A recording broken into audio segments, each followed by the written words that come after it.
that team are going to stretch them over the top, but I still think it's blue-collar football, Big Ten style. That's where USC has struggled. I do not think Lincoln Riley, I'm sorry, is a good head coach. He's a great quarterback whisperer. He coaches from an offensive coordinator position, doesn't make halftime adjustments, and that's where I give the edge to Bielema. I don't like this game, but I would take the points with Illinois. SportsGrid's College Football Today. There were some reports earlier this week that Russell Wilson may be sought after somewhat on during the trade deadline. A lot of people have been talking about Jameis shipping him to the Bengals as they just need a quarterback to throw the ball. I think they need to move Russell Wilson out. Even though he says he does not want to be moved, you got to get back an asset if you can. Oh, you do? Does he go to a team like the Saints? Where does he go? Pro Football Today. Only on SportsGrid. It's time to sell high. Let's sell high now, Joe. Give me some sneaky sneakies. What do you got? Yeah, it's Matt's favorite way to sell. Everybody knows that. All right, let's talk about David Montgomery. Look, Montgomery had a big total last week, but really most of it was on one big run. I still feel like Jahmyr Gibbs is the guy here as you continue to move forward with Detroit. I'm not saying you have to get rid of him for nothing. Fantasy Sports Today. Only on SportsGrid. It's the most beautiful time of the year. No, not because of foliage or pumpkin spice lattes. It's because of football. SportsGrid has you covered all season long, covering every snap, every score, and every line move. Prepare, watch, win. Weekends are for winners. Only on SportsGrid.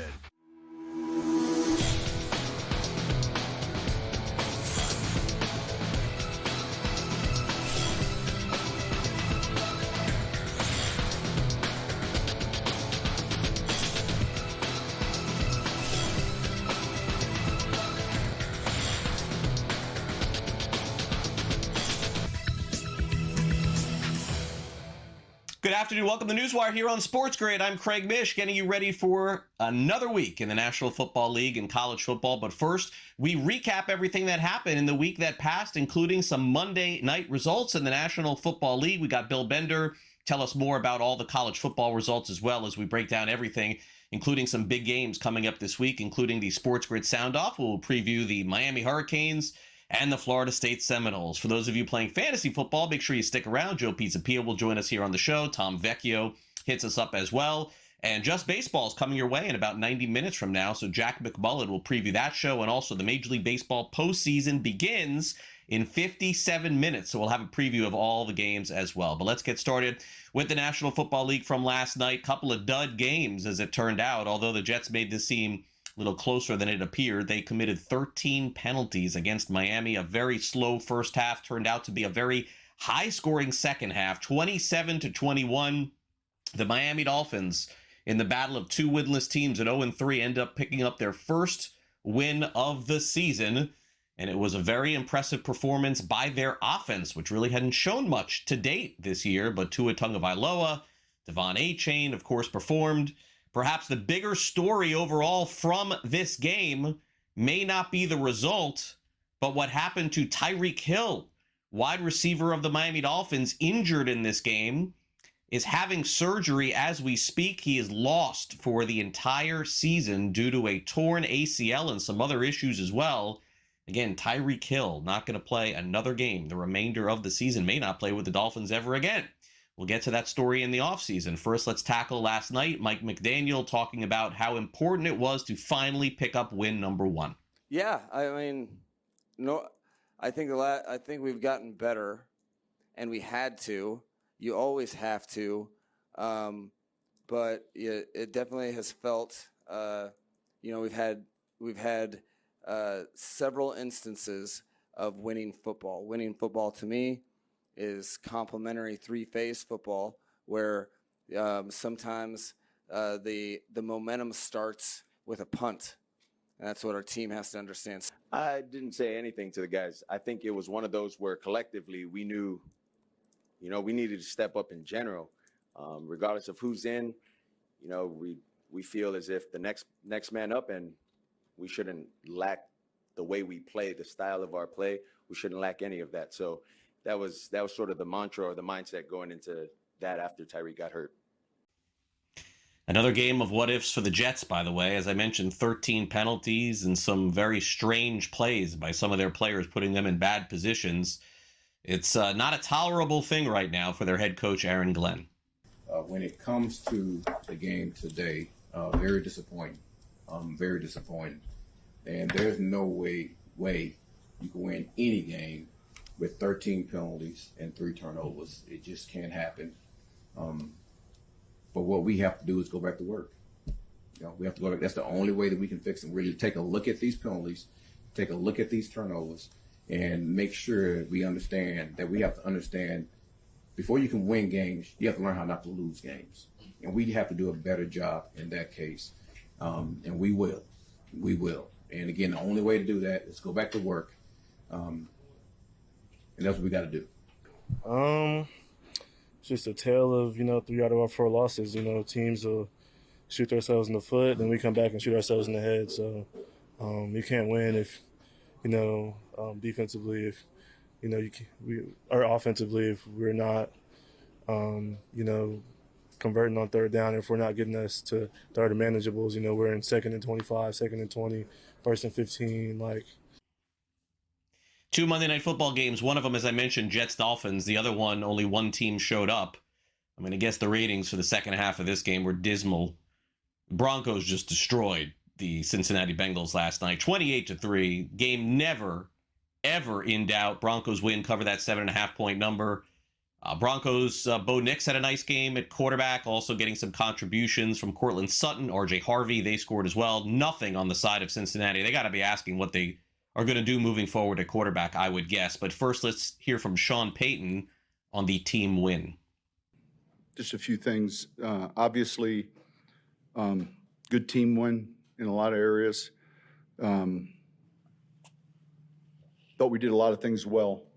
We'll see the tape tomorrow. I'm sure there'll be some things that we'll want to clean up. The penalties still bit us a few times, but it was one of those games where statistically in most of the categories it leaned in our favor. So 500+ yards. Just how much did it matter to get into a rhythm pretty early in the game and then sort of sustain it, mostly throughout? Well, it was important. I think just running the ball efficiently really helped. We stayed out of 3rd and long, and we were 1st down, 2nd down, 1st down. So didn't have many. I mean, we had a few 3rd downs, but it wasn't a 3rd down game. We weren't just sitting in 3rd down all day. So that helps. And then running the ball is great for the offense. Some light injury updates from the National Football League on Monday. Lamar Jackson will clearly be questionable going into this week's game. Head coach John Harbaugh with no update on Lamar Jackson's hamstring. Also, Nnamdi Madubuike, the defensive tackle on the Ravens, going to be lost for the season. Tampa Bay says that Bucky Irving is also dealing with an injury. Their star running back is going to wait MRI results as well. Yesterday, the National Basketball Association had their media day around the league, and naturally we're all waiting to hear from the Los Angeles Clippers with this investigation going on about the Clippers trying to circumvent the salary cap, an allegation that's being invested by the NBA. And Kawhi Leonard, who is the center of this investigation, said there was no wrongdoing. Oh, I mean, it's easy for me. I don't read headlines or do conspiracies, theories, or anything like that. So, it's about the season and what we got ahead of us right now. And tomorrow we'll start camp and see what we got. Do you have any reaction or statement regarding some of the things that have been alleged over the last month? No. I mean, the NBA is going to do their job. None of us did no wrongdoing. That's it. We invite the investigation. It's not going to be a distraction for me or the rest of the team.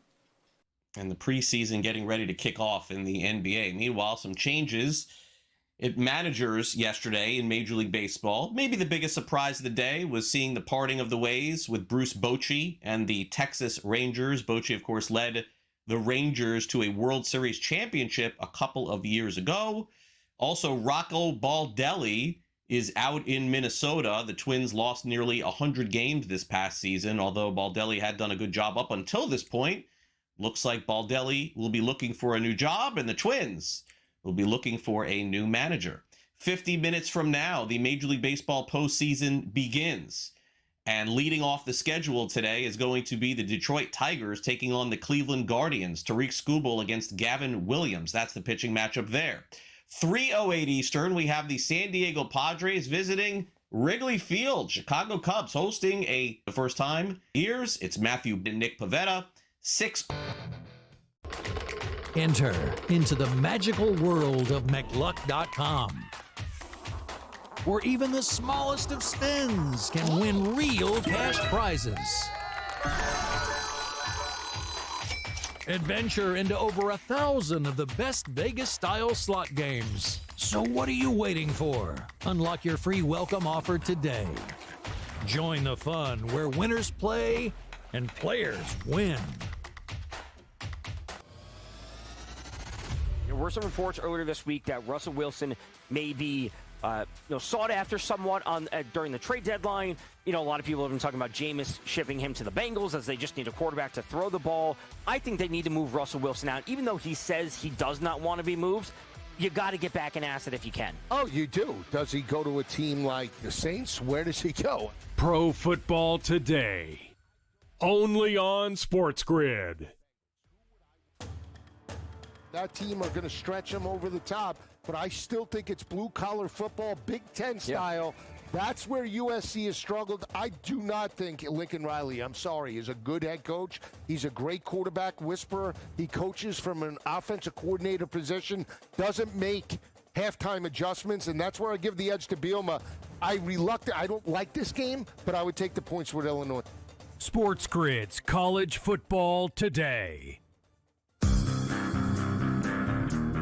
Well, Shadur, which quarterbacks are you talking about? Because there is some bad quarterback play out there, but the dude who can't beat Dylan Gabriel out for a job and can't beat Joe Flacco out for a job certainly can't lay claim to being better than any other quarterback in the league. The Craig Carton Show. Only on SportsGrid. It's the most beautiful time of the year. No, not because of foliage or pumpkin spice lattes. It's because of football. SportsGrid has you covered all season long, covering every snap, every score, and every line move. Prepare, watch, win. Weekends are for winners. Only on SportsGrid.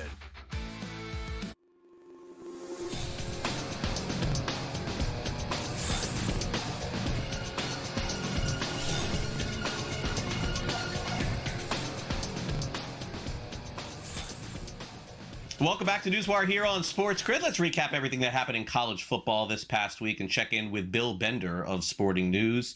Some incredible finishes in college football, including the 2 marquee games at night. But first, let's do the day, then we'll get to the night. Bill, great to have you back here on NewsWire. And a game that was supposed to be competitive really wasn't at all. Notre Dame just imposed their will early and often against Arkansas, and C.J. Carr had the best game of his college football career, so much so that Arkansas decided we've seen enough of the head coach. How about that? 56-13 the final. Irish had to have this win. I know Arkansas wasn't the best team in the country, but certainly you expected a better output, and the Hogs right now playing no defense whatsoever. C.J. Carr, 354 yards, 4 touchdowns. That 28-point second quarter, the running game with Jadarian Price, Jeremiah Love, and I think Notre Dame's going to creep back in as we go along. If they continue to win, they can get in the playoff conversation and maybe push these SEC schools that I'm going through the schedules now, Craig, and there's going to be a lot of 10 and a lot of 9-win teams in the SEC. And for them to go in and beat Arkansas, it was a statement that maybe they're back a little bit. Now, I don't know what you want to do with the Razorbacks. Maybe they go call Rhett Lashley. Maybe they called Dan Mullen, but at the end of the day, Sam Pittman, a great human being, super good guy. But when you're 32 and 34 in that middle class of the SEC, it does make it easy to let you go. Yeah, and again, giving up 90 points in 2 weeks. I mean, it's just a bad look for any team in the defense of the Southeastern Conference. All right, Alabama beats Georgia again, 24-21. I watching the game, Bill, I thought Georgia was going to win as I was following it, but Alabama just seems to have Georgia's number, 7-1 in their past 8 times under Kirby Smart. So this is the only kryptonite that Kirby Smart seems to have against everybody else. He wins 90% of the games. Yeah, that 4th and 1 deserves questioned a little bit, I think. You tie the game at home, and maybe you have a chance to win later. But you said it. I mean, Alabama just has a way against them. And we talked about Kalen DeBoer in big games last week, and he just continues to do that. I think Alabama becomes the SEC favorite. And I know what we're going to talk about the Vanderbilt game later in the week, but if you look at their schedule, the path to 11-1 or 10-2, and remember that that loss to Florida State's a non-conference loss. So it impacts them less. Ty Simpson has been incredible. Of the 15 quarterbacks with that lead the nation in passer rating, he's one of 2 without an interception. He's been under control, and if that continues, Alabama won't just be an SEC contender. They could win the whole thing. What a turn of events from week 1, right? Yeah. Yeah. No, I mean, look, you knew that Alabama getting upset like that wasn't going to define their whole season. So I'm not surprised. I'm just surprised that Georgia can't beat them. It's so strange. Okay, biggest jump in top 25, one of them at least, is Ole Miss beating LSU 24-19. And by the way, a lot of predictions that it would be either one or the other. Ole Miss just going crazy on offense or LSU stopping on defense. It was sort of in the middle here, 24-19 the final, as the basically what I would say at this point is the Rebels look to me like a team that's going to compete for something. I'm not sure. I think there's a chance that they could get into the college football playoff, but they have such a deadly schedule. And on the other hand, LSU can afford one loss, but they still haven't played Alabama yet, right? So long way to go in their season.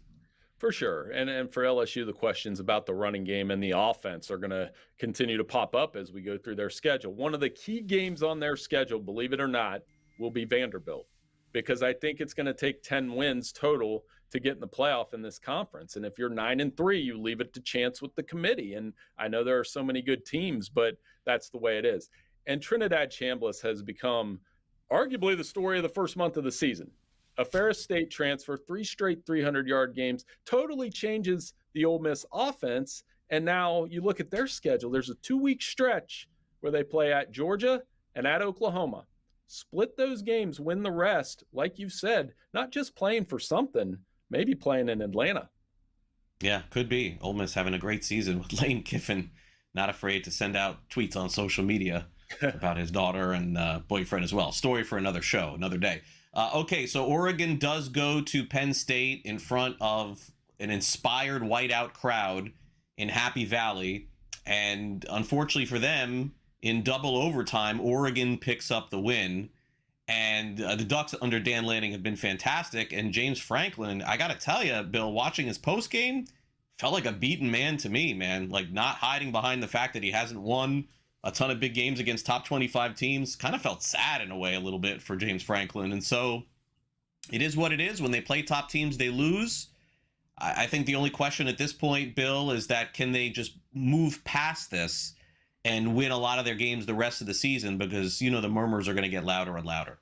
Yeah, and I was in that press conference, and I appreciate the honesty from James Franklin, no doubt. When you have a track record, and we all know the record by now, it's been said on every radio station ever about these top 10 losses, and for Drew Aller to throw that pass, I mean, in honesty, Dylan Thieneman made a great play on the ball for Oregon, the safety. And I think the other story for me is Dante Moore going into that environment, which I was at, which is incredibly difficult to play in, and do what he did in overtime, 3 touchdowns and not turning the ball over, making the right plays at the right time. I think the best way, and I wrote this in my column of the weekend to describe the whiteout, is there's a difference between a tough place to play and a tough place to win. And these teams are finding ways to win in the whiteout against the Nittany Lions, and that's where the source of this frustration is. But they still play Indiana. They still play Ohio State. They probably got to get a split in those games. Yeah, at least, I would think, because if you look at their odds, Bill, on FanDuel here, they're basically telling us that Penn State's chances to win the conference are done, plus 650 in October. That's a long shot at this point. The 2 favorites are Oregon and Ohio State, and I don't see any other team to move off to go in on. I think it's those two teams. Yeah, I think Oregon and Ohio State might not just be the two best teams in the Big Ten. They might be the two best teams in the country. I mean, this Ohio State defense is doing some historically amazing things right now, and that win against Washington showed it. So look out. I mean, how many times can Ohio State and Oregon play in a season? We might find out here in a couple months. Yeah, definitely so. Could be a conference championship, regular season game, national championship. I don't think we've ever seen that before. Three times in 1 year. All right, Bill, thanks for coming on. Appreciate it. Hey, I appreciate it, Craig. I remember once upon a time, it was rare to play twice in a season. It was like almost impossible. Now you can get a 3-time in a season. It's crazy. All right, we'll take a quick timeout. SportsGrid sound off next.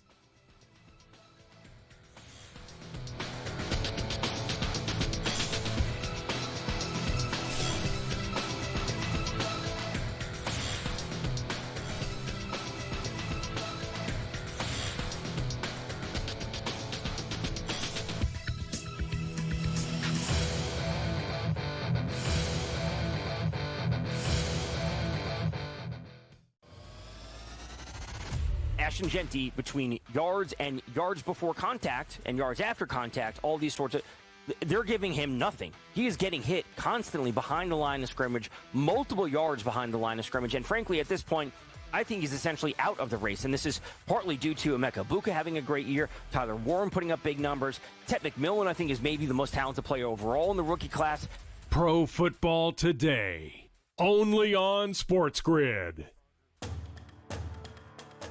The leader right now in the clubhouse in the odds market is Fernando Mendoza. College football purists, yep, absolutely know that guy. Fantastic. He's a great quarterback. Non-purists who are tuning in just for the biggest games, who is this guy, Joe, and how did he get here? Well, he came from Cal. He's a mobile kid. He's big. He's about 6'3", about 220. He's a gutty kid and had a great performance for Kirk Signetti. SportsGrid's College Football Today.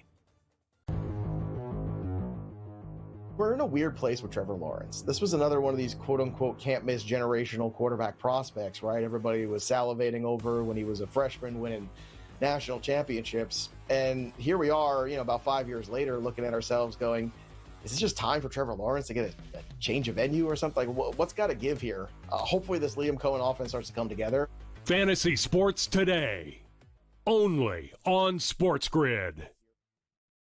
It's the most beautiful time of the year. No, not because of foliage or pumpkin spice lattes. It's because of football. SportsGrid has you covered all season long, covering every snap, every score, and every line move. Prepare, watch, win. Weekends are for winners.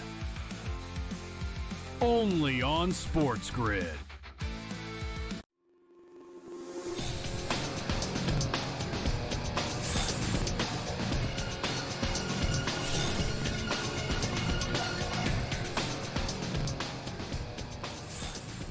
Welcome back to NewsWire here on SportsGrid as we get ready for another big college football weekend. We'll preview Vanderbilt, Alabama, Miami, Florida State, and then my Gators are traveling to Texas this week. Hopefully they can pick up a win at some point this season. Let's get a quick preview. Time now for the SportsGrid Sound Off.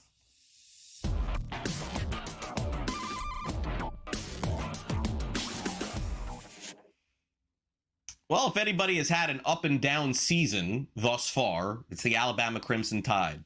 Losing their first game of the year, almost falling out of the top 25, winning the rest of their games, including against top-ranked team Georgia, and now find themselves back in the top 10. But it's not going to be easy this week. They take on the Vanderbilt Commodores, who are off to a great start this season. So Galen DeBoer knows it's not time to look ahead, but time to look at the present game this week. You got to come back every single week in this league. And I've talked to, every coach I talk to at midfield, that's what the conversation's about is, here you go again. And you got to reload mentally, physically, emotionally to during the week, get prepared at the highest level you possibly can and go play ball physically. It's going to be a battle, and mentally, you got to be ready to respond. And so, we didn't handle success, however you want to put it, last year well. You can't argue that.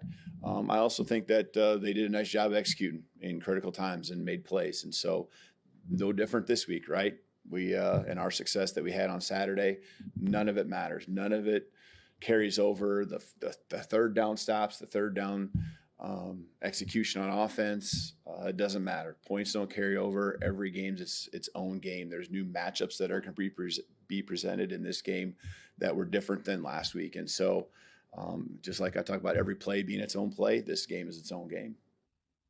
Meanwhile, two teams that were supposed to square off in the state of Florida inside the top 10 of the AP poll were Miami and Florida State.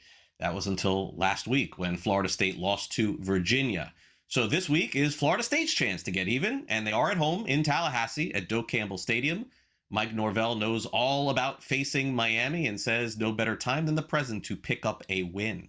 I've seen this team perform at a very high level, and I know what we're capable of, and have full expectations that's what we're going to see here this Saturday. And I have great appreciation for this group of guys, and obviously their desire, their want to, the way that they embrace the challenge personally, but also collectively as a group, and got big expectations for what we'll see here, moving forward. And, but like I told them, we are where we are when it comes to, 0-1 in conference. And that's the one opportunity we've had. But this week we have a great opportunity in one of the best rivalry games in all of sports, not just college football, but in all of sports.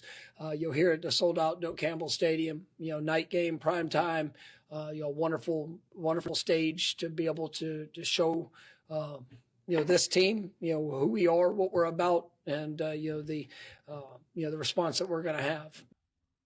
Should be a fun one Saturday night. Meanwhile, the Florida Gators still searching for another win after a dismal start hasn't gone well. But their opportunity comes this week in Austin, Texas, as they take on the number 9 Longhorns. And Billy Napier, whose name has come up a ton of times this season, who could be looking for a job at the end of next year, if we're being honest, has a chance to pick up a signature win at Texas and knows how young the Longhorns are, including their star quarterback, but says it's time for the veteran squad on his side to get it done.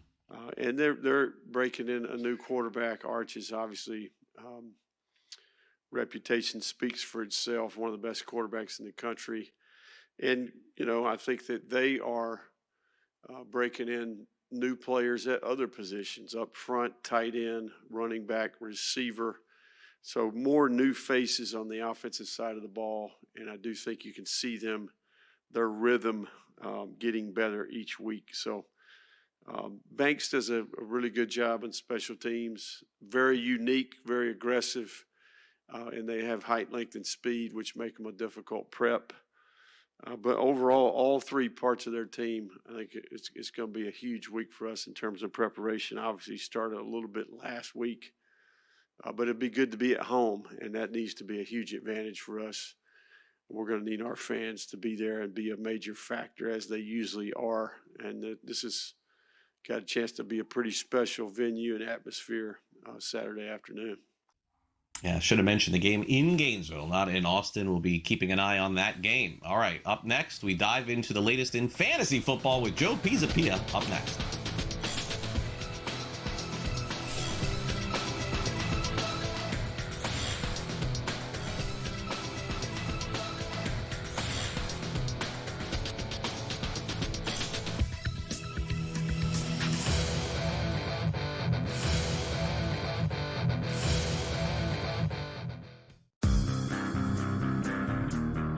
Shadur, which quarterbacks are you talking about?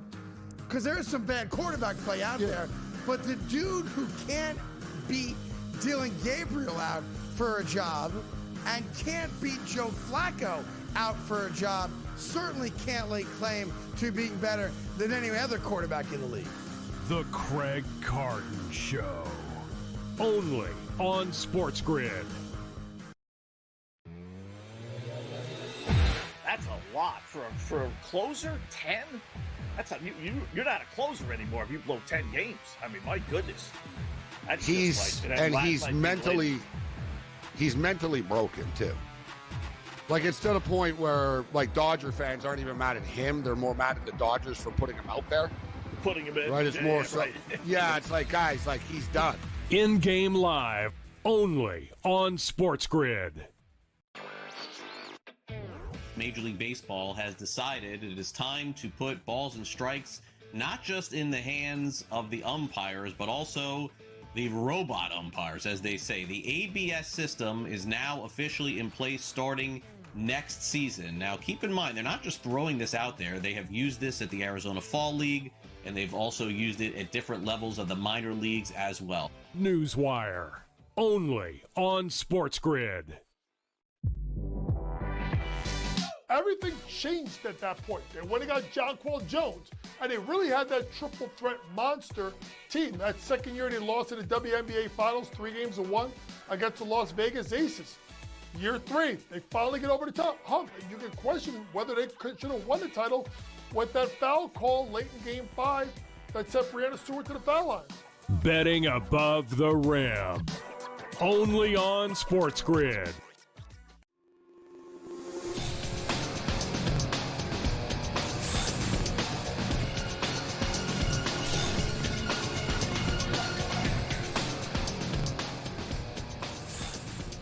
First week of fantasy football officially in the books. Let's check in with Joe Pisapia of Fantasy Pros, and you can also watch Joe every single Sunday morning right here on Fantasy Sports Today. Joe, great to have you back here on NewsWire to break it all down. And I don't know how much more I'm going to want to do with this. Honestly, this is my worst year ever in fantasy football. When I say ever, it is ever. E-R. Like, I don't even want to look at my notifications at this point. I mean, I'm just a loss for this season thus far, but it's good to have you on. Maybe you'll make me feel a little bit better. Well, look, hopefully we'll pull you up out of the doldrums. It's been a tough season for, I think, a lot of teams. It's almost as if you've avoided major injury with one of your best players, you're probably set up pretty well for the rest of the year.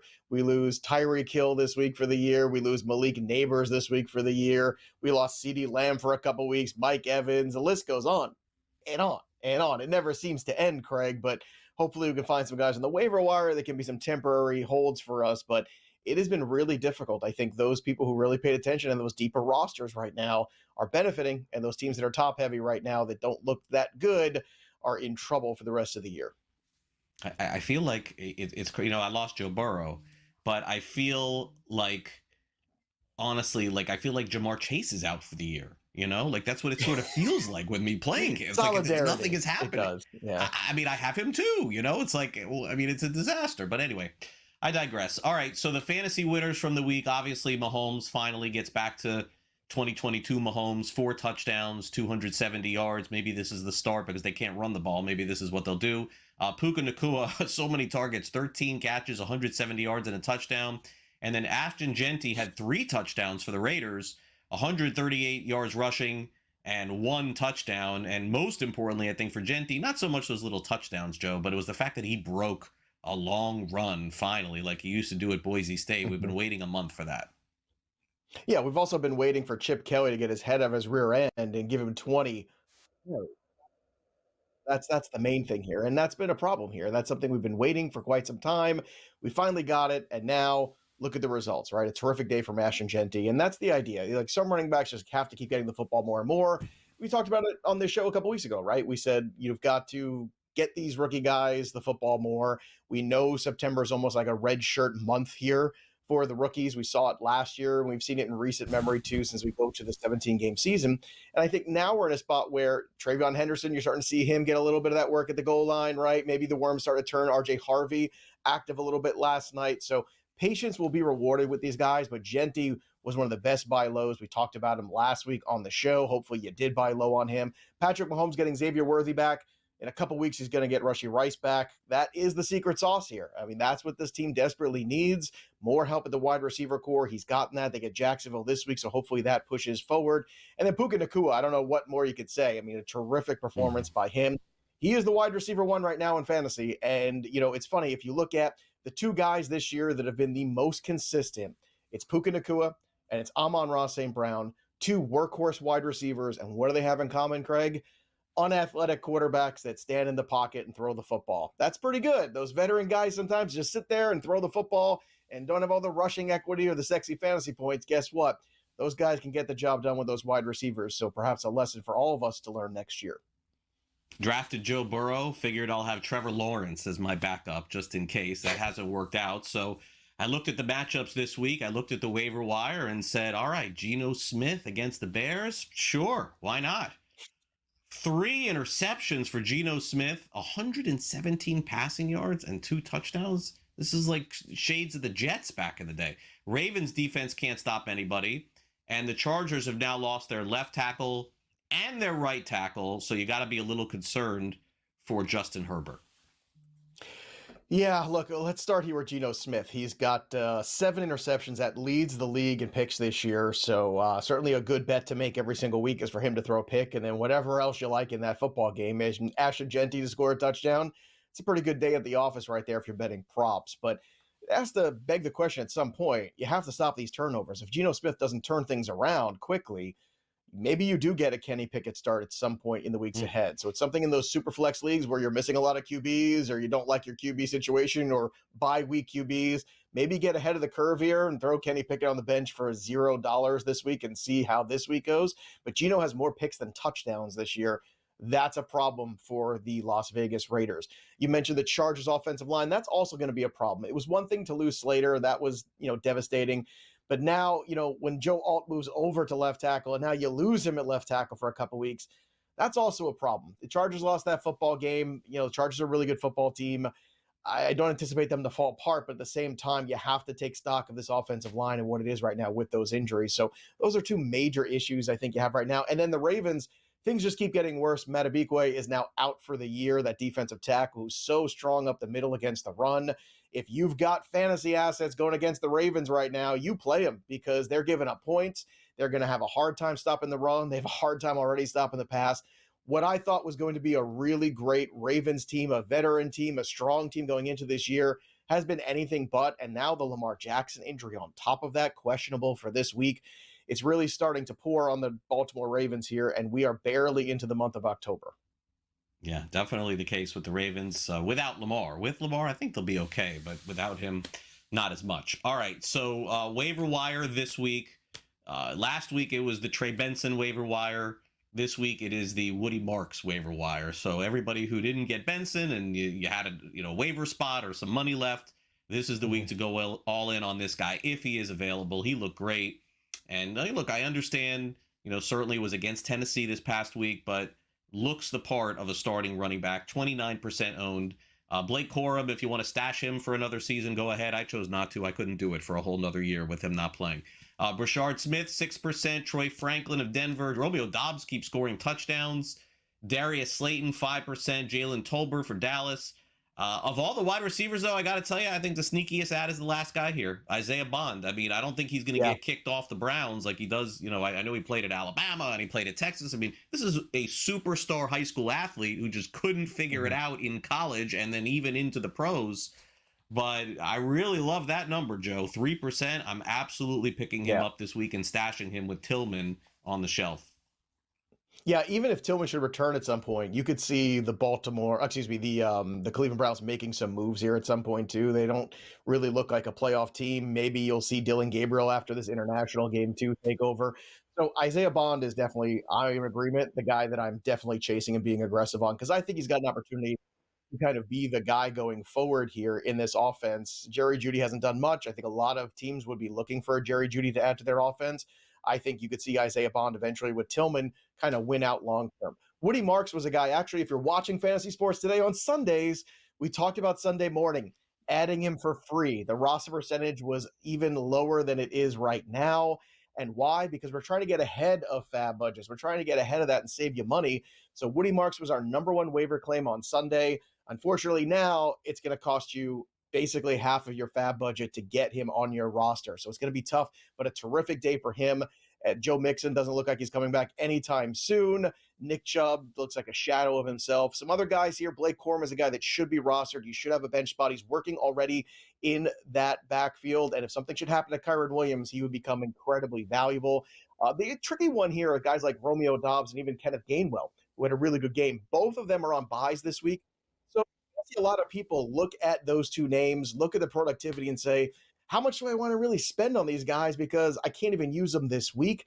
I think Dobbs is still intriguing because Jaden Reed's going to be out a while, and Matthew Golden really hasn't gotten going so far this year. He needs to stop hitting the circle button, that's for sure. The spin button, not a good move here when you're returning punts. Just a quick reminder there, Matthew Golden. But again, some tricky things here, some guys you can sneak through the waiver wire. Also, Jalen Coker returning hopefully soon for the Carolina Panthers. If you need some help, people are looking for Darius Slayton. People are looking for some of these names here. So a lot of wide receiver names, but unfortunately, none of these guys are going to replace Tyreek Hill or Neighbors. That's the problem here, Craig.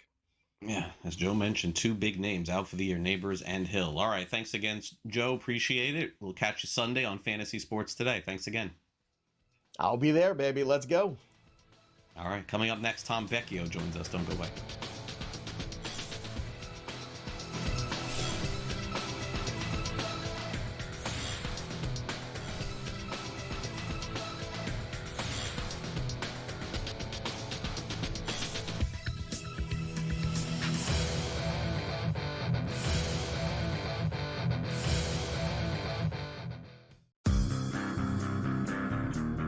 Well, Shadur, which quarterbacks are you talking about?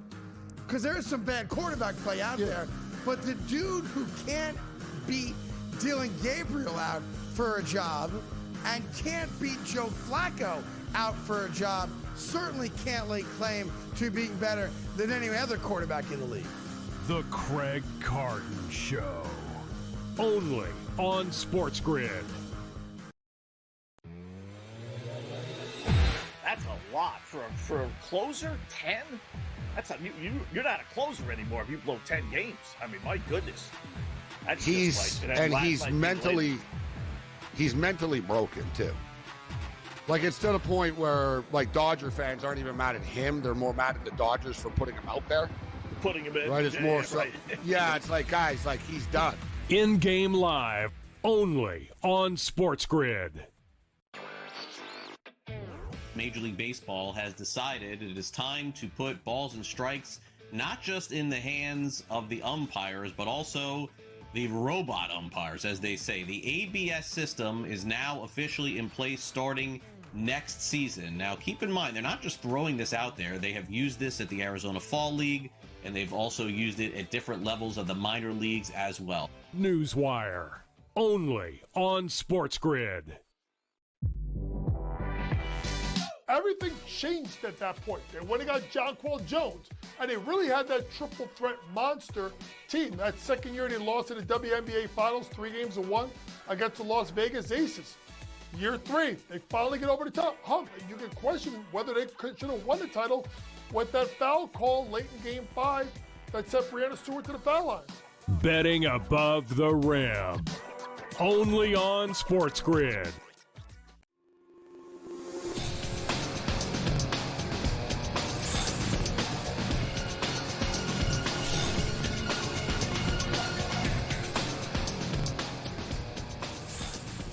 Welcome back to NewsWire. Tom Vecchio is with us. We'll recap Monday Night Football, take a quick look ahead at the games this week. By the way, Thursday night, we've got Rams and 49ers. Good game on Thursday Night Football. Hey, Tom, great to have you here on NewsWire. A couple of games that were snoozers for the most part, but in the end, at least one of the games was close. Dolphins and Jets. Miami wins by 6. Jets scored a late touchdown and made this game look a little bit closer than it appeared. I guess we'll start with Miami here.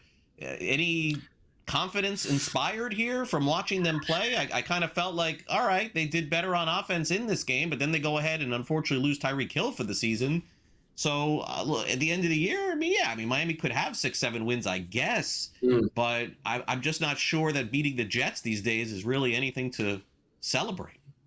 Yeah, it's like, you're not going to hang your hat on it. It is a win. It is nice to get wins. It is good to see things moving in the right direction. I got to say, this started last week. They played pretty well against Buffalo, last week, and kind of brought that momentum in. I think you, or not you, but like the proverbial you'll take from this game what you want to take from it. Like, okay, the offense is looking better. They have another soft matchup against Carolina coming up. Yes, Tyreek's out for the season. Yes, we saw Darren Waller explode. So, like, there are things to buy into. Ollie Gordon, I think looks good. And Ollie Gordon around the goal line is going to be something that we're going to continue to see. Achane is still obviously amazing. So you can buy into those things. Like, listen, they play the Panthers. They can kind of do that again if need be for almost 3 weeks in a row at this point. Again, they played well against Buffalo. Didn't get the result, but I thought they looked good. Panthers, strange team too. Who knows? Maybe they show up this week against Miami. But Tua, 2 touchdowns, 177 yards, so solid game for him, and picked up some stats late there to help. Justin Fields, by the way, on the flip side, also a pretty good game for himself. 81 rushing yards, 2 total touchdowns, including a late one, 226 passing yards. Fair to say, Jets are not losing because of this guy. It's just been a lot of other issues. Meanwhile, the Denver Broncos put their uniforms on and they showed up, and that's all they needed to do against Denver. This was just the easiest win that you're ever going to see, especially if you bet that 7.5. You never felt like there was any shot that the Bengals could come back and win. They can't find their receivers. Jake Browning, who looked pretty good at times. The Bengals, I'm just not sure what direction they're going to end up going in here. But look, the Broncos are going to be formidable, I would guess, for the remainder of the season. They finally got Bo Nix going here, over 300 yards passing for him too. And I would say on the flip side, Tom, if the Bengals don't go out and get somebody else to play quarterback, they're going to lose a lot of games this year. They're very fortunate to be 2-2. They are, a lot of people are always bringing up Russ or Jameis Winston or Kirk Cousins. And, frankly, I think we all agree that those quarterbacks aren't amazing when it's all said and done, but they are an upgrade over Jake Browning. And Jameis Winston would be super fun just to see him throw the ball deep, as we know he can do. When it comes to the Bengals, if it's going to get to a certain point where they could look to trade not Jamar Chase, but T. Higgins or Trey Hendrickson, because we know that those contracts could be moved down the line, and those are players that playoff bound teams would absolutely want. And then for the Broncos, they've checked off every single box, like you said. They finally got Bo Nix going after a rough couple of weeks. The defense looked good, albeit it wasn't against the best team. They got the ground game going. They had a running back finally go for 100 yards. You checked off every single box, but they are still in a very tough division, and I still think they're going to be pushing for a playoff spot just as they did last year. 2 touchdowns for Nix, 326. Those were the numbers there. So definitely met or exceeded some expectations for Denver. Their win total is now back up on FanDuel to 9.5.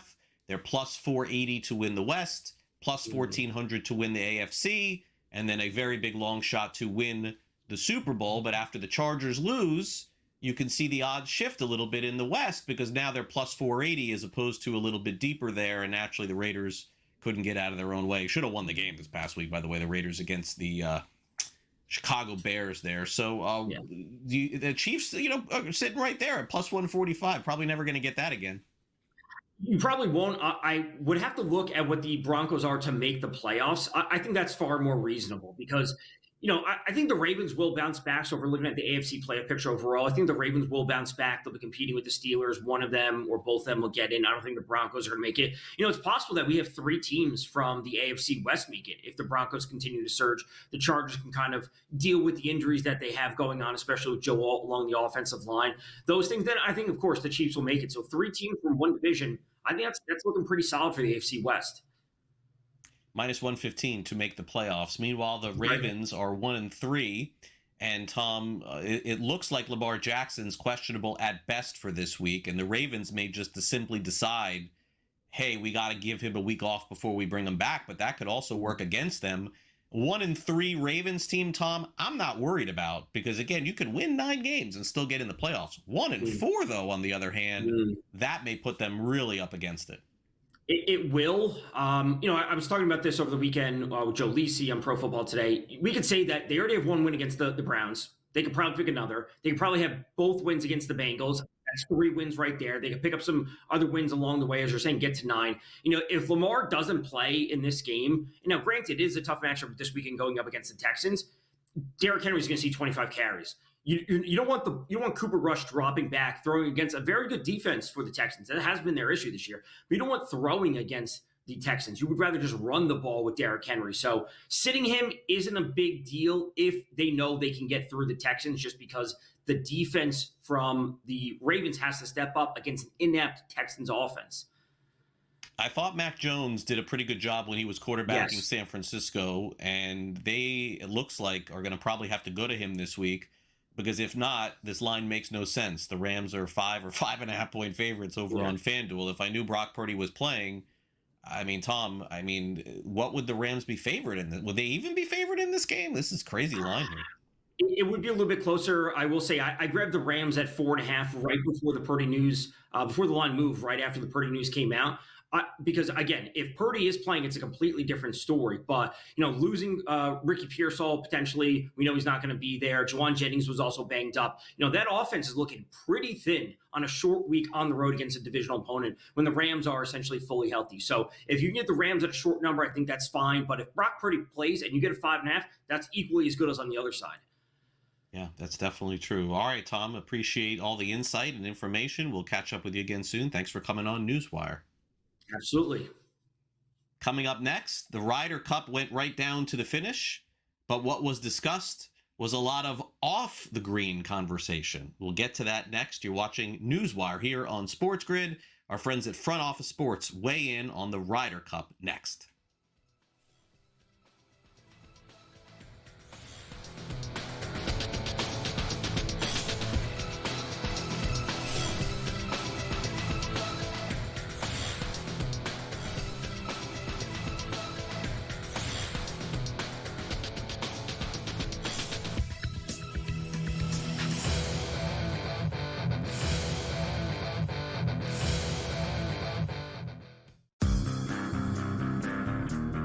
Well, Shadur, which quarterbacks are you talking about? Because there's some bad quarterback play out there, but the dude who can't beat Dylan Gabriel out for a job and can't beat Joe Flacco out for a job certainly can't lay claim to being better than any other quarterback in the league. The Craig Carton Show. Only on SportsGrid. That's a lot for a closer. 10. You're not a closer anymore if you blow 10 games. I mean, my goodness. That's He's mentally broken too. Like, it's to the point where like Dodger fans aren't even mad at him; they're more mad at the Dodgers for putting him out there. Putting him in. Right? It's more so. Right. Yeah, it's like, guys, like, he's done. In-game live, only on SportsGrid. Major League Baseball has decided it is time to put balls and strikes not just in the hands of the umpires, but also the robot umpires, as they say. The ABS system is now officially in place starting next season. Now, keep in mind, they're not just throwing this out there. They have used this at the Arizona Fall League, and they've also used it at different levels of the minor leagues as well. NewsWire, only on SportsGrid. Everything changed at that point. They went and got Jonquil Jones, and they really had that triple threat monster team. That second year they lost in the WNBA Finals, 3-1 against the Las Vegas Aces. Year 3, they finally get over the top hump. You can question whether they should have won the title with that foul call late in Game 5 that sent Breanna Stewart to the foul line. Betting above the rim, only on SportsGrid.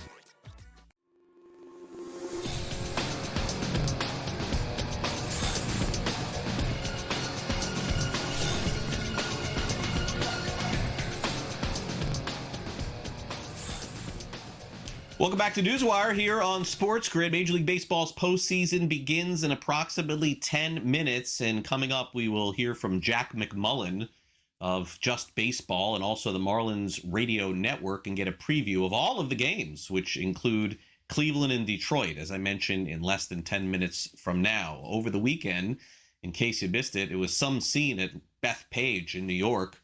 Bethpage Black really turned black with all of the disappointing and terrible heckling that was going on there. My gosh, a dark day, I would say, for golf. And the bottom line is that Team USA and Team Europe basically fighting it out with Europe getting the win almost meant nothing. And the reason why was because the fans decided to make this into like the Waste Management Open in Arizona and just heckle the golfers constantly. They're going to have to fix something to make sure this doesn't happen again, especially to Masters champion Rory McIlroy. Here's our friends at Front Office Sports reacting to the event. Michelle, good to have you here. Thanks so much for joining us. You were at the Ryder Cup this weekend. I'm curious your thoughts on it and the U.S.'s performance and almost the comeback victory. Yeah, I was on site Thursday and Friday. So Thursday was quite rainy, so I think it was a little washed out. Was there for Friday. And yeah, Sunday was very exciting. I kind of was like, oh, it's going to be. But then I was like, wait a second, we're not dead yet. No. There's still a chance. Are you telling me there's still a chance? I was like, we just need to win 10 out of 12. And it was very exciting. I mean, I turned the TV on when Justin Thomas was lining up his putt, and then I was like hyped. We're in. We needed to go to dinner, but we had it on our phone, like watching the streets of New York. Right. And it was very exciting. And that's exactly what I wanted to see on Sunday. Yes, and we saw, I mean, that was one of the largest deficits going into the final day that Europe was holding. U.S. with that nearly triumphant comeback fell short, and that's what we should be talking about. Yet instead, we're talking a lot about the treatment to Rory McIlroy. We're talking about the fans booing. We're talking about some really unfortunate things that, honestly, I don't think made the golf world look great. What are your thoughts on what's typically a very confrontational, exciting Europe versus U.S.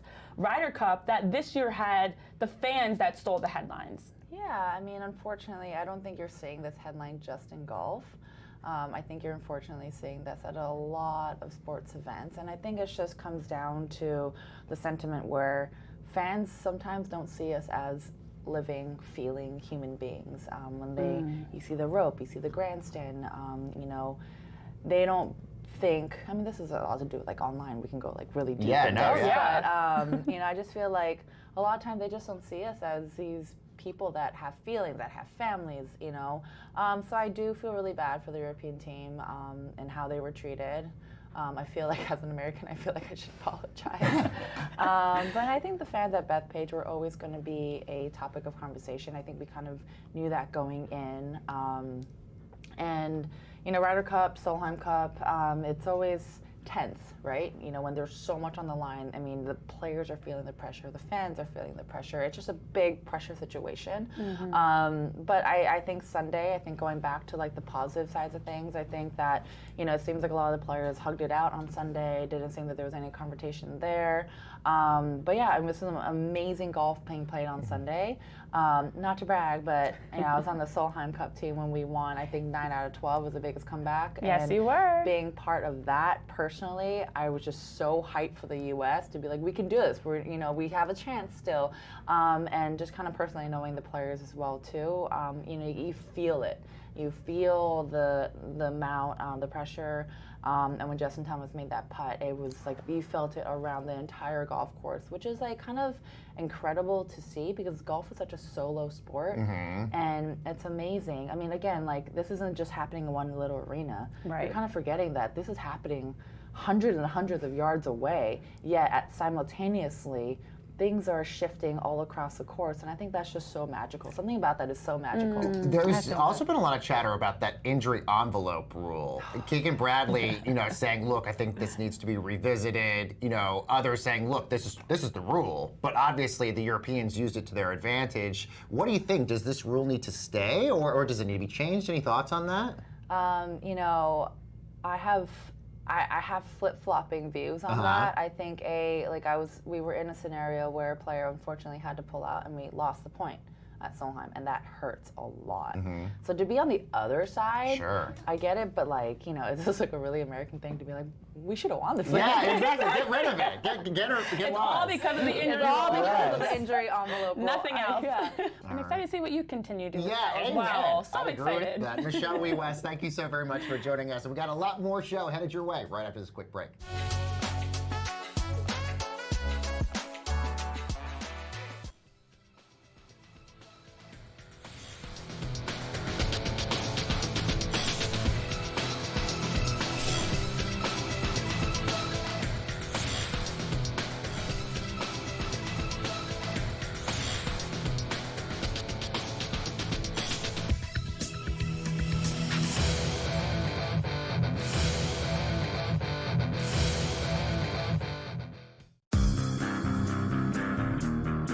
Shadur, which quarterbacks are you talking about? Because there is some bad quarterback play out there, but the dude who can't beat Dylan Gabriel out for a job and can't beat Joe Flacco out for a job certainly can't lay claim to being better than any other quarterback in the league. The Craig Carton Show. Only on SportsGrid. That's a lot for a closer. 10. That's you're not a closer anymore if you blow 10 games. I mean, my goodness. That's He's mentally broken too. Like, it's to the point where, like, Dodger fans aren't even mad at him. They're more mad at the Dodgers for putting him out there. Putting him in. Right? It's more so. Right. Yeah, it's like, guys, like, he's done. In-game live, only on SportsGrid. Major League Baseball has decided it is time to put balls and strikes not just in the hands of the umpires, but also the robot umpires, as they say. The ABS system is now officially in place starting next season. Now, keep in mind, they're not just throwing this out there. They have used this at the Arizona Fall League, and they've also used it at different levels of the minor leagues as well. NewsWire, only on SportsGrid. Everything changed at that point. They went and got Jonquil Jones, and they really had that triple threat monster team. That second year, they lost in the WNBA Finals, 3-1 against the Las Vegas Aces. Year 3, they finally get over the top hump. You can question whether they should have won the title with that foul call late in Game 5 that sent Breanna Stewart to the foul line. Betting above the rim, only on SportsGrid.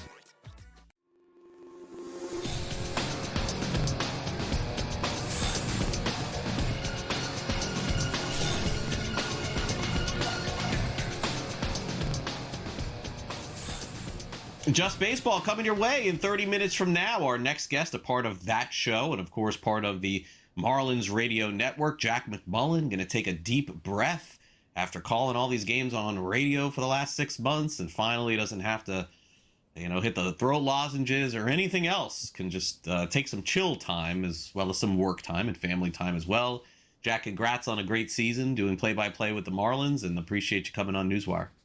Thank you very much, Craig. Yeah, it's funny. All of a sudden, you start to taper it down, and then you get sick. So, I'm physically, I've got sniffles, I've got a cough. That's my body telling me you work way too hard for the last 7 months. So take a breather and watch some October baseball. I'm really excited for that. Yeah, it's funny how that works. Me too, same thing. All right, so let's jump in here, take a look at all the games and, the series odds, and then we'll dive into the individual stuff here. So Red Sox-Yankees is probably the marquee matchup. That's 6 p.m. Eastern tonight. But the first game that we'll dive into will be Tigers and Guardians, and these two teams know each other well. Cubs are hosting games at Wrigley in the postseason. That's always fun. And I personally, I definitely can see teams pulling off upsets in baseball. It does happen all the time. I'd be stunned if the Reds beat the Dodgers in this series, but we'll get to that in a minute. Let's start off first. Guardians and Tigers. The Tigers have the best pitcher in baseball going, and so they will use him today. They're minus 166 over on the FanDuel Sportsbook against Gavin Williams, who in the second half of the season came through for Cleveland in a big way.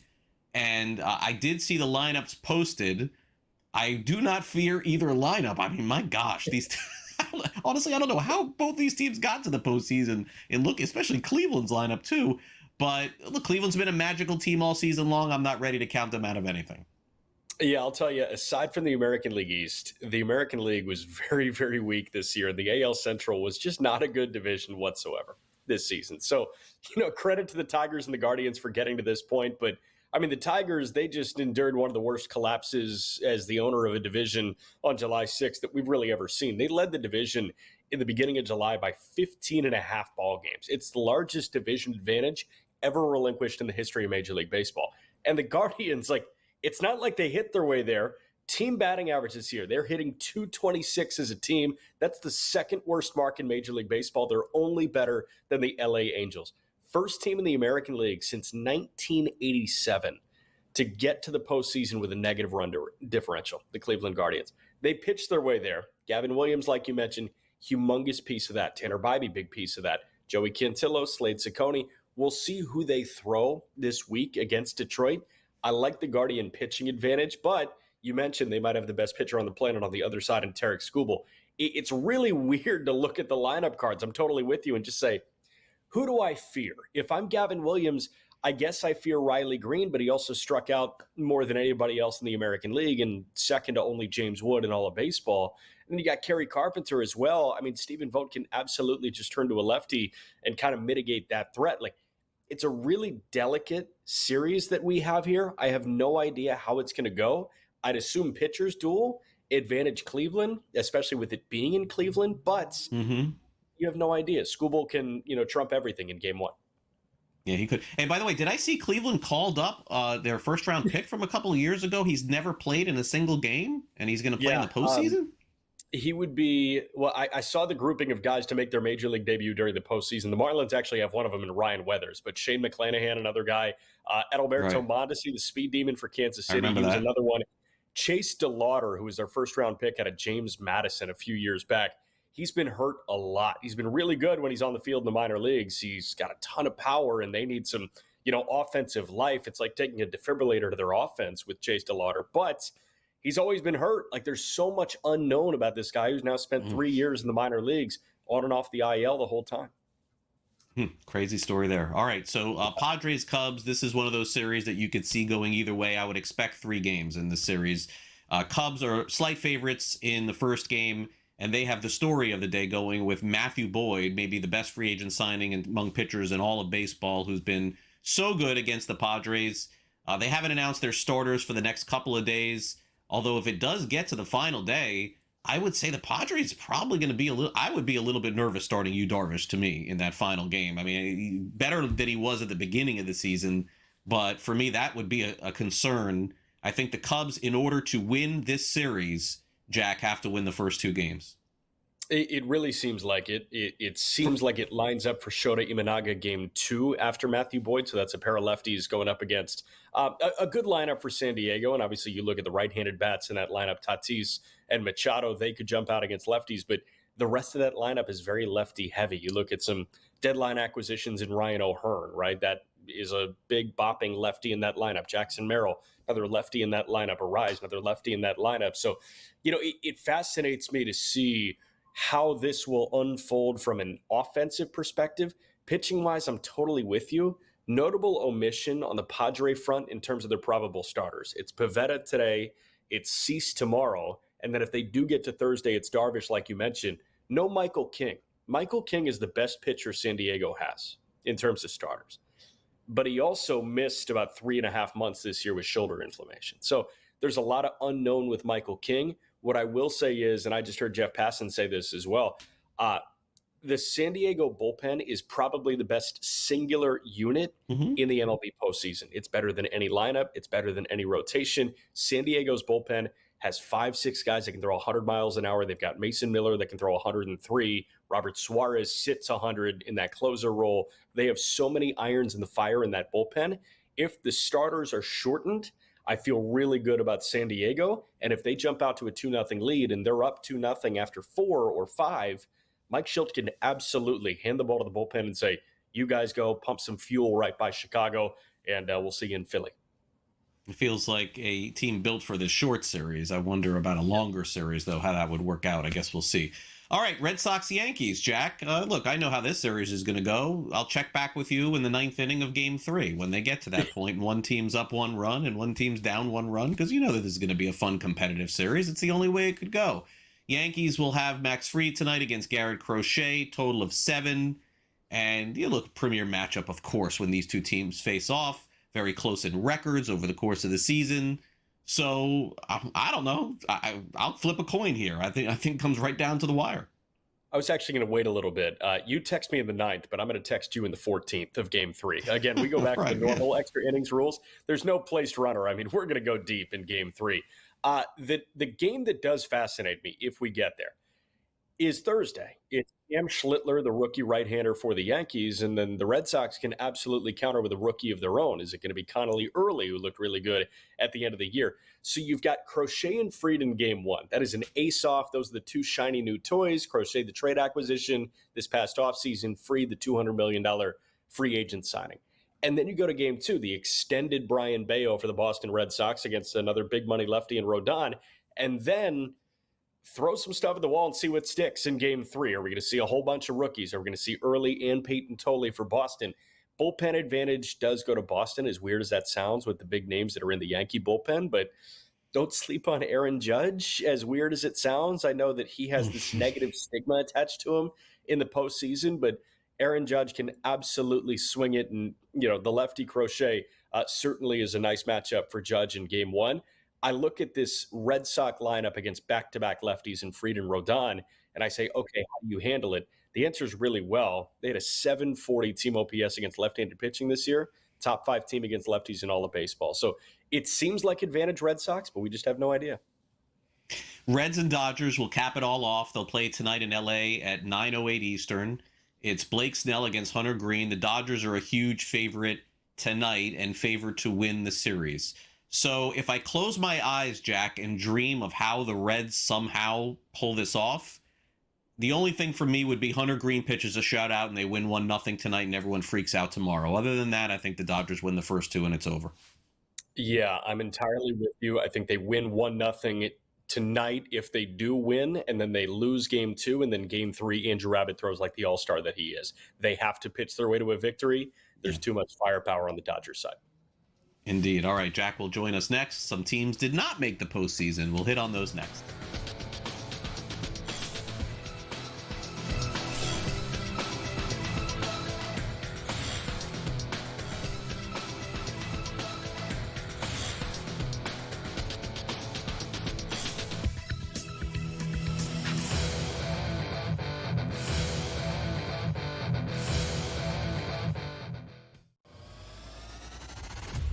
Genti between yards and yards before contact and yards after contact, all these sorts of, they're giving him nothing. He is getting hit constantly behind the line of scrimmage, multiple yards behind the line of scrimmage, and frankly, at this point, I think he's essentially out of the race, and this is partly due to Emeka Buka having a great year, Tyler Warren putting up big numbers, Tet McMillan, I think, is maybe the most talented player overall in the rookie class. Pro Football Today, only on SportsGrid.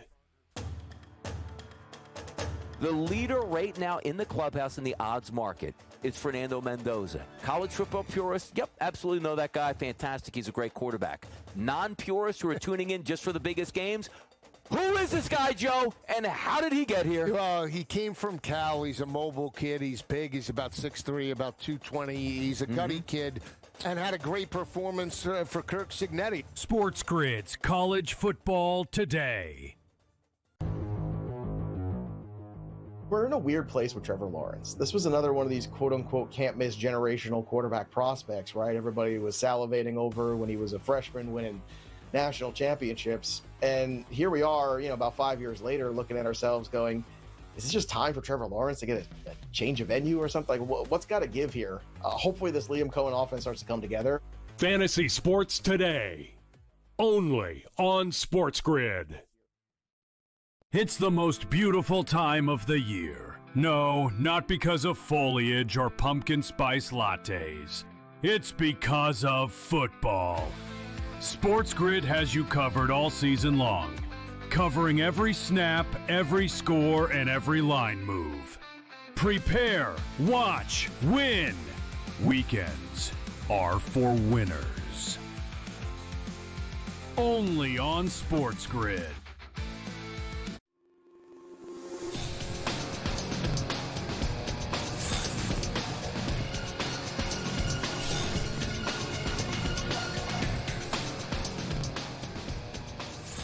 The coaching carousel in Major League Baseball took a little bit of an awkward turn last night when we found out that Bruce Bochy and the club, Texas Rangers, had decided to part ways. Let's bring back Jack McMullen to discuss that. I think it caught me a little by surprise because Bochy just a couple of years removed from winning a World Series in Texas, and I didn't hear any retirement there, by the way, from Bruce Bochy, which I thought was a little bit strange, but Rangers just didn't hit the ball, I don't know why they didn't hit the ball, by the way, because they have a ton of talent.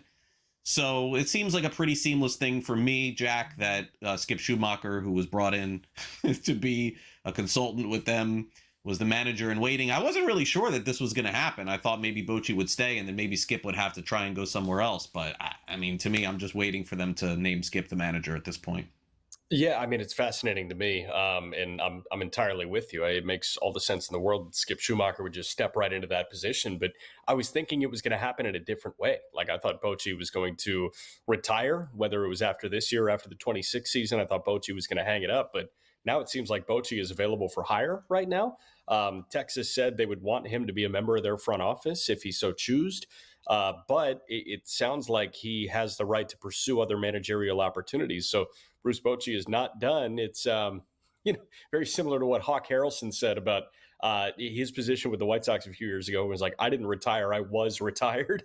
It just kind of seemed like it was a little bit less of a mutual decision to part ways. But yeah, fascinating to me. That is it's a good offense on paper, and then all of a sudden you just don't hit. Like there are still plenty of characters left over from that 23 World Series team, but just nothing to show for it. Bizarre. Skip Schumacher is the perfect fit there. Yeah, I think that's a no-brainer. All right, the Twins clearly going in a different direction. Front office changes this past year, then they lose almost 100 games.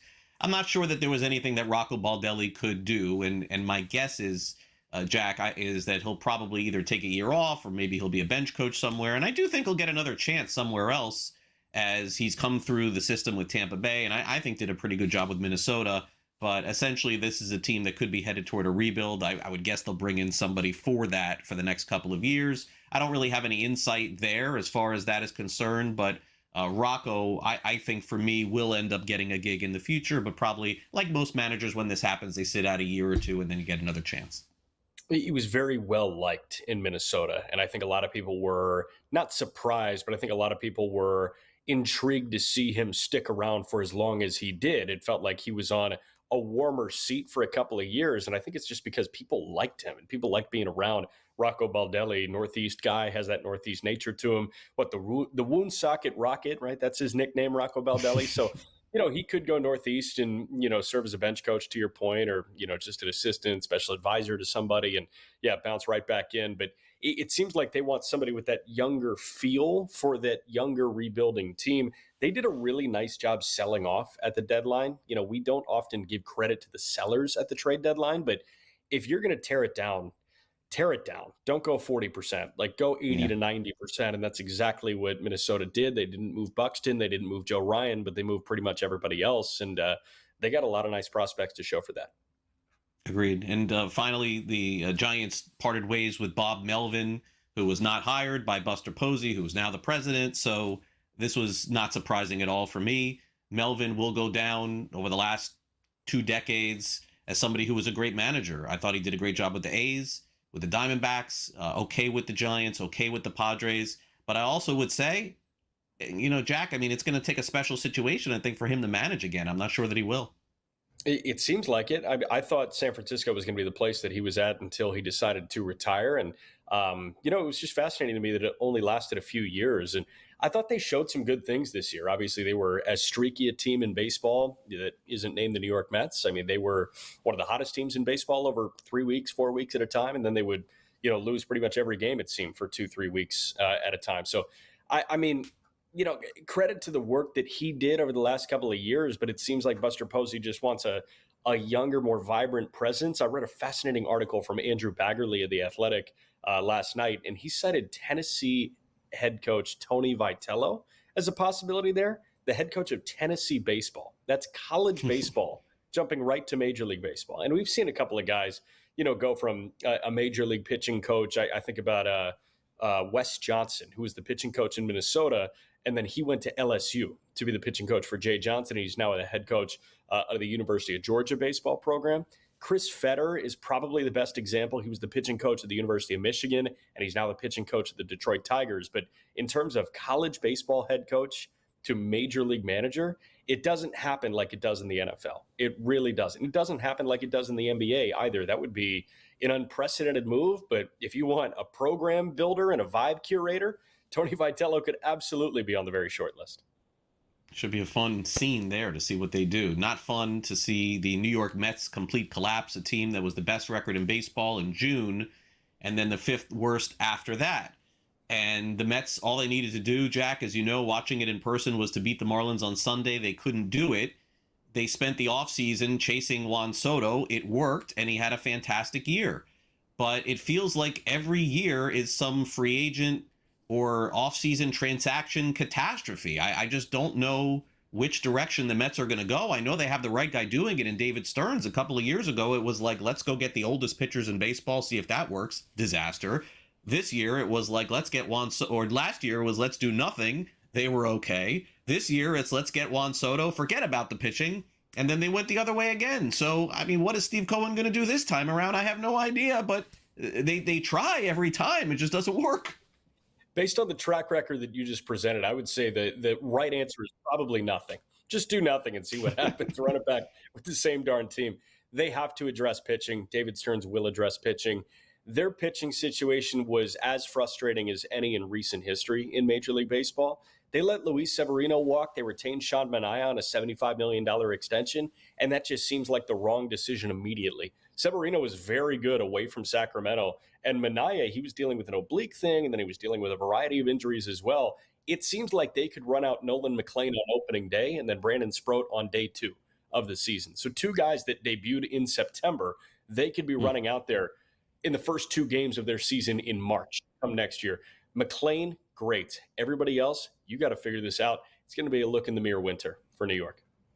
We'll catch Just Baseball coming up in 10 minutes. Thanks again, Jack, for coming on the show. Thank you. We'll wrap it all up next here. Don't go away.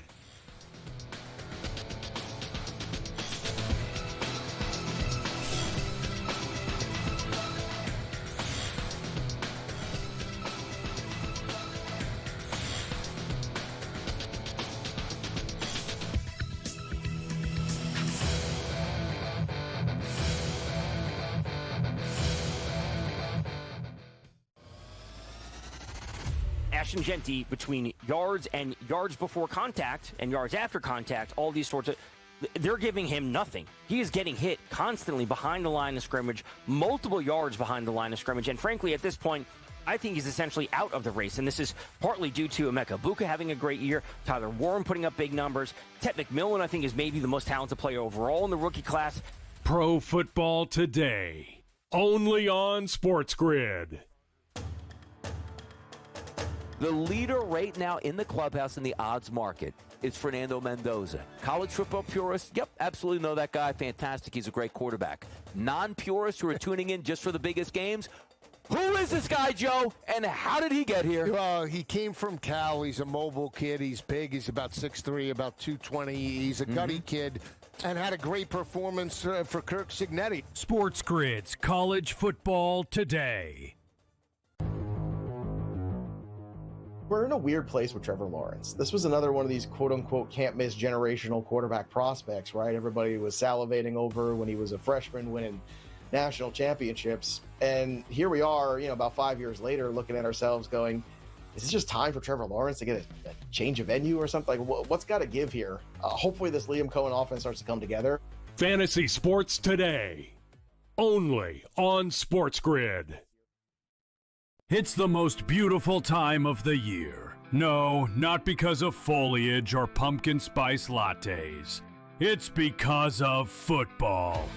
SportsGrid has you covered all season long, covering every snap, every score, and every line move.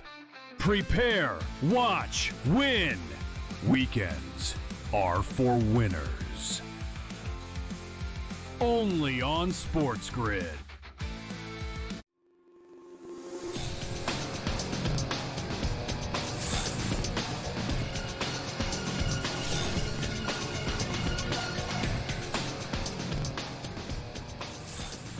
Welcome back. The Baltimore Sun is reporting that Ravens quarterback Lamar Jackson could miss 2 to 3 weeks with his hamstring issue. That would mean that Cooper Rush would start for the Ravens. Naturally, these things can change in time. You generally don't know, but it would appear at the very least that Jackson is likely to not play this week for the Ravens, who are 1-3.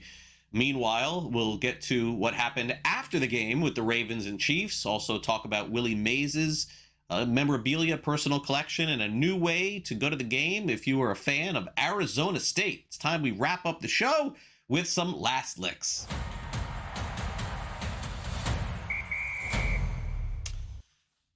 So this is the second time in 2 months that a sporting event has featured an adult stealing away something that was meant for a kid.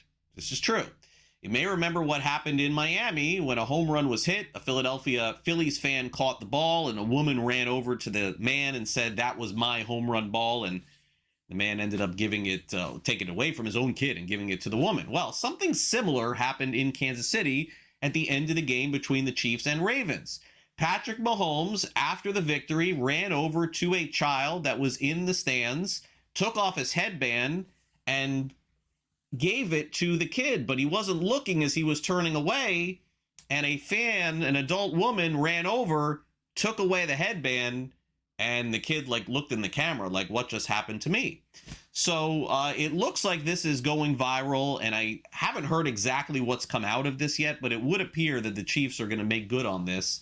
But this is the second time in a couple of months that we've seen it, and you may also remember when this happened on the tennis court as well, and the embarrassment that guy faced from taking away, I believe it was a signed ball or something like that from a kid as well.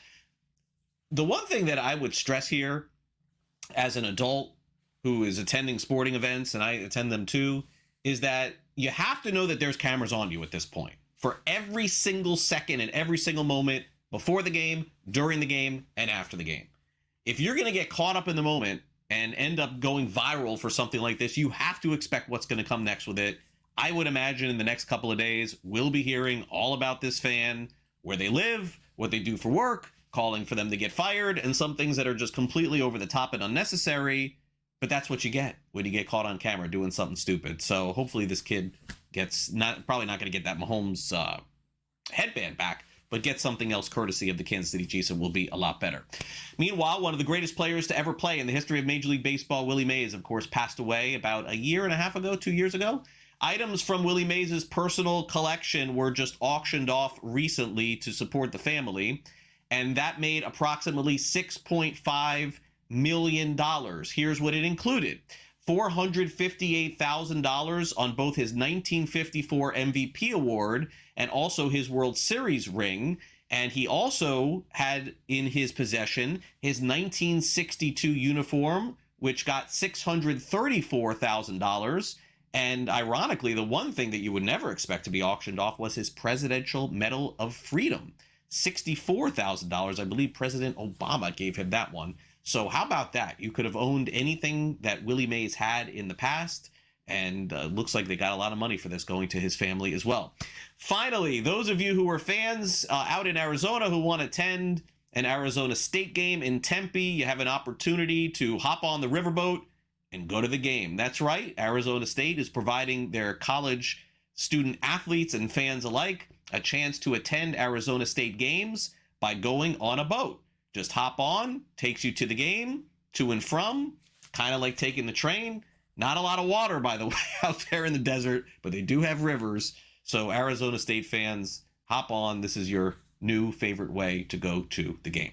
All right, that'll do it for our show today. For more on this Lamar Jackson injury, I am sure we'll have you covered later today on Game Time Decisions and In Game Live. Also, don't forget, if you're following along the baseball postseason, maybe making some bets on the postseason, you want to track your bets, you can download the SportsGrid app just by taking out your iPhone or Android and just scan this QR code. It is the SportsGrid app. It is available now. You can also stream our shows 24 hours a day, 7 days a week. The SportsGrid app, new and improved. A brand new version was uploaded over the last couple of months. Make sure you download that now. Thanks to our guests here on the show. There were Bill Bender and Joe Pisapia and Tom Vecchio on the program, and also thanks to Jack McMullen from Just Baseball. You'll be able to catch Jack and the entire crew of Just Baseball previewing the postseason coming up in 5 minutes from now. Thanks again to our director, Luke, and for my producer, Frank, I'm Craig Mish. Enjoy the baseball slate. Day one of the postseason is underway. We'll recap it all for you tomorrow on our next edition of NewsWire. Have a great rest of your night, everyone. See you then.